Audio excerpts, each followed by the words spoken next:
17.000 knaster lige ned i fodet, jeg lige solgt vores gamle bil. En år ved at til hente en lang hår, men jeg får kun et overbærende smil. Jeg tager mig til panden og puster, som har jeg lige løbet 8 mil. Hen ad aften tænker jeg muligvis ikke at bruge for så langt et bil.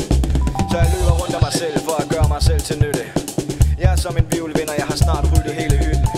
Ungerne de er stadig op, og jeg må snart ud i skuret.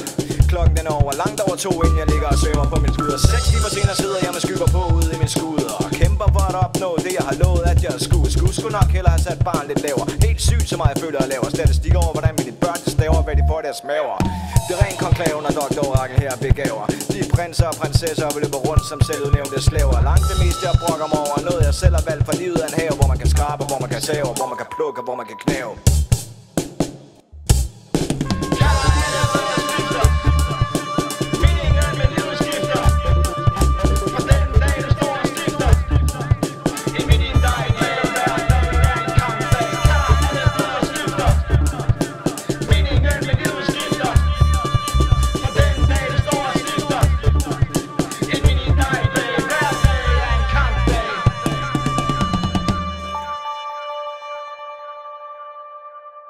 Brølag ved ingen pli, plejede at vinde mine kampe.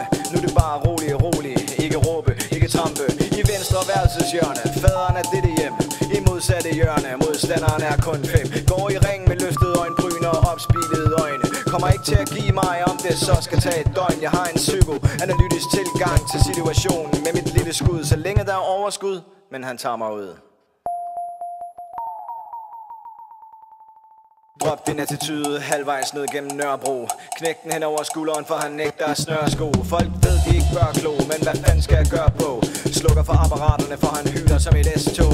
Magten skinner ud af mig som et hashtag, der har klistret sig fast. Kun forældre kan fatte og bevare den ro, som jeg har brug